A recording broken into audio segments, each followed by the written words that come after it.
नमस्कार दोस्तों, मैं नीरज कुमार एजुकेशन ट्रिप में आप लोगों का स्वागत करता हूं। कल के वीडियो में हम लोगों ने बात किया था भूकंप के बारे में और हमने ये बताया था कि चट्टानों के टकराव के कारण जो होता है, जिसको हम लोग प्लेट टेक्टोनिक्स कहते हैं, उसके कारण भूकंप की घटना होती है। तो अब हमको आज सबसे ज्यादा जरूरी ये हो जाता है कि हम लोग बात कर लें चट्टानों के बारे में। तो सबसे पहले हम लोग बात करते हैं चट्टानों के बारे में। तो सबसे पहले होता क्या है कि चट्टानों में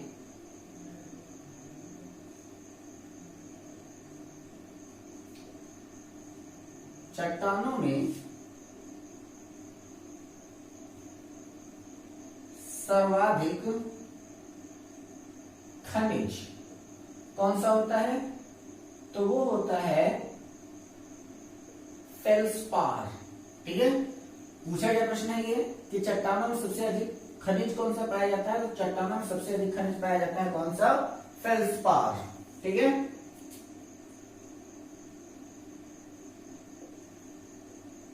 सबसे अधिक तत्व वह कौन सा होता है? तो O2 यानी कि ऑक्सीजन होता है। तो चट्टानों में सबसे अधिक खनिज कौन सा है? तो वह फेल्सपार है। सबसे अधिक तत्व कौन सा है? तो वह है आपका ऑक्सीजन। और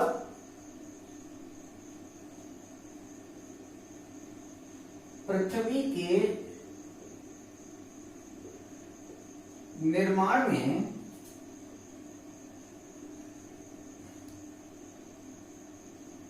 सर्वाधिक तत्व आपका कौन सा हो जाता है? तो वो हो जाता है आपका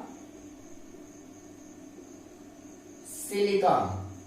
ठीक है, ये तीन महत्वपूर्ण प्रश्न हैं, जिनमें से पहला प्रश्न है आपका चट्टानों में सर्वाधिक खनिज कौन सा होता है? तो चट्टानों में सबसे अधिक खनिज कौन सा होता है? फेल्सपार होता है। सबसे अधिक तत्व कौन सा होता है? ऑक्सीजन होता है। और पृथ्वी के निर्माण में सर्वाधिक तत्व कौन सा होता है? तो वो होता है आपका सिलिकॉन।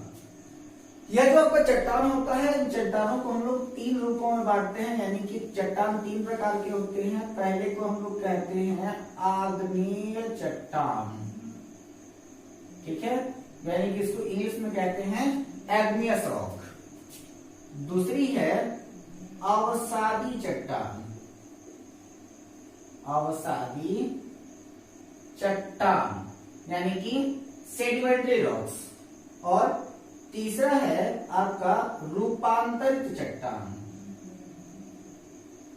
रूपांतरित चट्टान यानी कि मेटामॉर्फस। यानी कि आग्नेय चट्टान को कहते हैं आग्नेयस रॉक, अवसादी चट्टान को कहते हैं सेडिमेंट्री रॉक, और रूपांतरित चट्टान को हम लोग कहते हैं मेटामॉर्फस। तो सबसे पहले हम लोग इन एक एक चट्टान के बारे में डिटेल में हम लोग जान लेते हैं कि आखिर इनके बारे में क्या क्या कहा जाता है। सबसे पहले बात आती है किसकी? आग्नेय चट्टान की। ठीक है, तो सबसे पहले क्या जाता है आपका आग्नेयस रॉक, आग्नेय चट्टान। ठीक है, तो इसका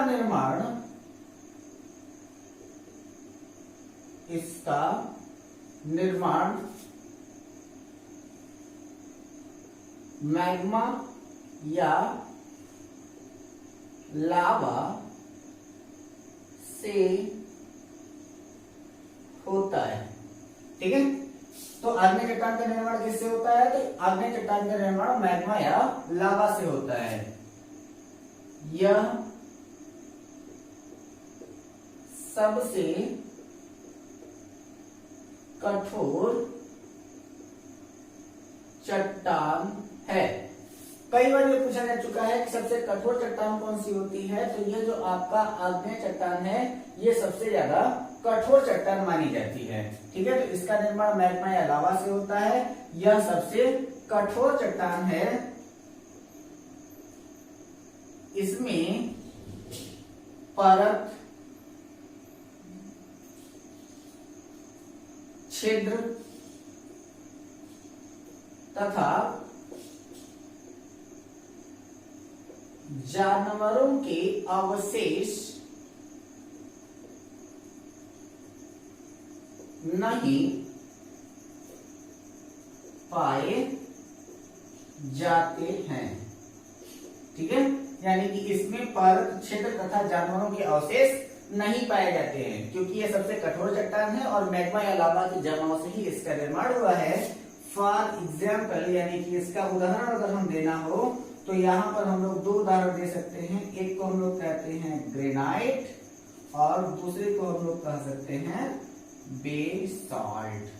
ठीक है, तो ये जो आपके ग्रेनाइट और बेसाल्ट हैं वह किस प्रकार की चट्टानों के उदाहरण हैं? तो यह आपके एग्नियस रॉक यानी कि आग्नेय चट्टान के उदाहरण माने जाते हैं। ठीक है, जिनमें से ये जो आपका ग्रेनाइट है यह आपका आंतरिक होता है और जो ये आपका बेसाल्ट है वह आपका बाह्य होता है।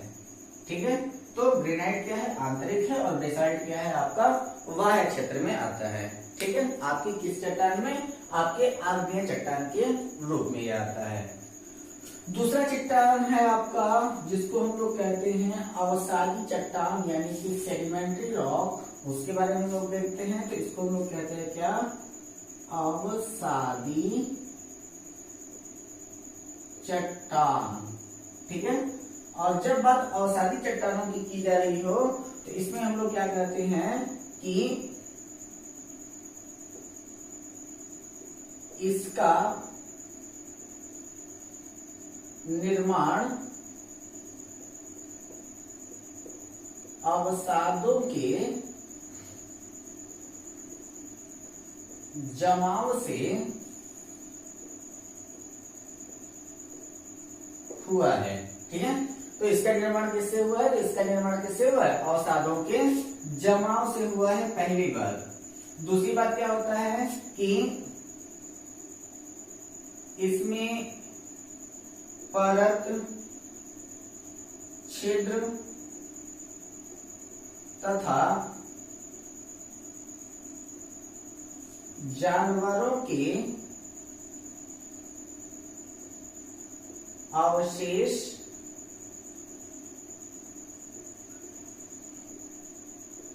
पाए जाते हैं।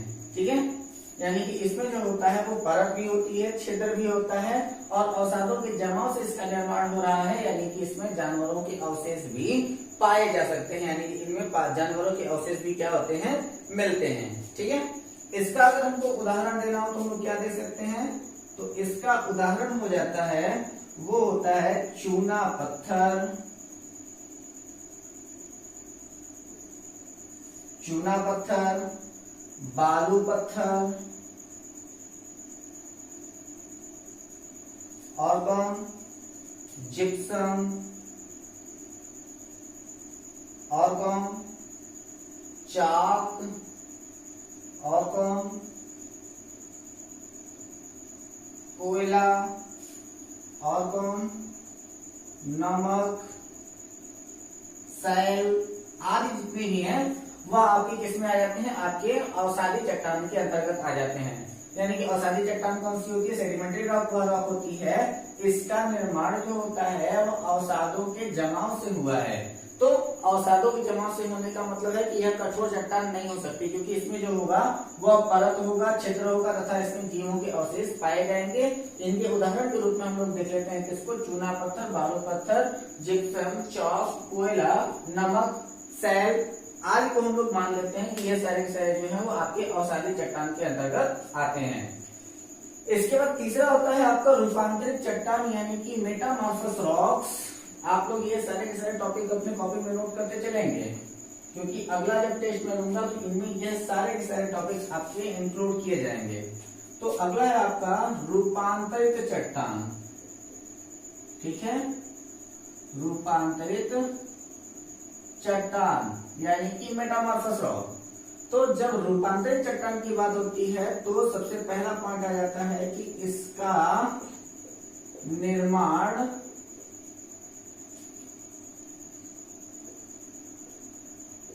अवसादी एवं आग्नेय चट्टान पर ताप एवं दाब के कारण होता है। ठीक है, यानी कि जब कभी भी अवसादी एवं आग्नेय चट्टान पर ताप एवं दाब का प्रभाव पड़ता है तो उसकी वजह से जो रूपांतरित होकर के चट्टान हमें मिलती है उसको हम लोग रूपांतरित चट्टान कहते हैं। यानी कि आग्नेय एवं अवसादी चट्टान के बदले हुए स्वरूप को ही हम लोग क्या कहते हैं, रूपांतरित चट्टान के नाम से जानते हैं। रूपांतरित चट्टान ही कठोर चट्टान है जिनमें से सबसे ज्यादा कठोर जो पदार्थ पाया जाता है उसको हम लोग कहते हैं हीरा। यानी कि इस पृथ्वी पर पाया जाने वाला सबसे कठोर पदार्थ अगर कोई है तो वह आपके कार्बन का अपर रूप हीरा है। जैसे कि अगर हम लोग कुछ चेंजेस देखें तो यहाँ पर जो आपका ग्रेनाइट है, ठीक है, वह कन्वर्ट हो जाता है नीस में। ठीक है, इसके बाद है बेसाल्ट। ठीक है, बेसाल्ट किसमें कन्वर्ट होता है तो वह कन्वर्ट हो जाता है एम्फी बोलाइट में। ठीक है, तो ग्रेनाइट कन्वर्ट हो रहा है नीस में, बेसाल्ट कन्वर्ट हो रहा है एम्फी बोलाइट में, चूना पत्थर कन्वर्ट हो रहा है मार्बल में।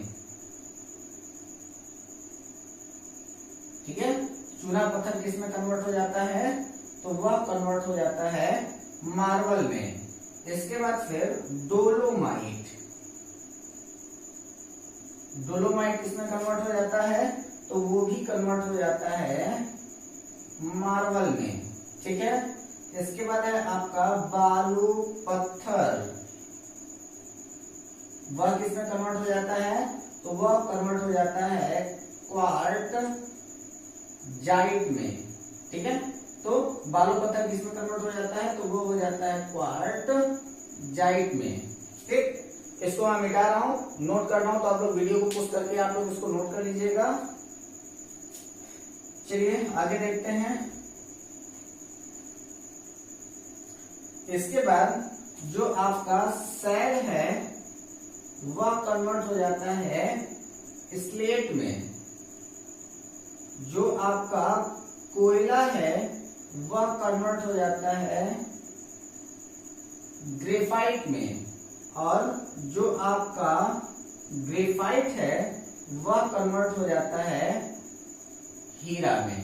ठीक है, तो ग्रेनाइट आपका कन्वर्ट हो जाता है नीस में, बेसाल्ट जो होता है वो कन्वर्ट हो जाता है एम्फीबोलाइट में, चूना पत्थर जो होता है कन्वर्ट होता है मार्बल में, डोलोमाइट जो होता है वो कन्वर्ट होता है मार्बल में। इसके बाद फिर बालू पत्थर जो होता है वो कन्वर्ट हो जाता है क्वार्टजाइट में, सेल जो होता है वो कन्वर्ट होता है स्लेट में, कोयला जो होता है वो कन्वर्ट होता है ग्रेफाइट में, और ग्रेफाइट जो होता है वो कन्वर्ट हो जाता है हीरा में। इसी को हम लोग कहते हैं आपका रूपांतरित चट्टान।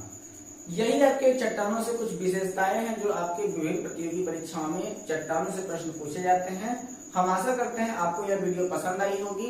यदि आपको हमारी यह वीडियो पसंद आई हो तो इस वीडियो को लाइक करें तथा अपनी राय हमारे कमेंट बॉक्स में जरूर दें, तथा यदि आप हमारे चैनल पर नए हैं तो चैनल को सब्सक्राइब करके बेल आइकन दबाना ना भूलें, तथा इस वीडियो को ज्यादा से ज्यादा लोगों को शेयर करें। घर पे रहें, हंसते रहें, मुस्कुराते रहें, अपना और अपनों का ख्याल रखें। धन्यवाद।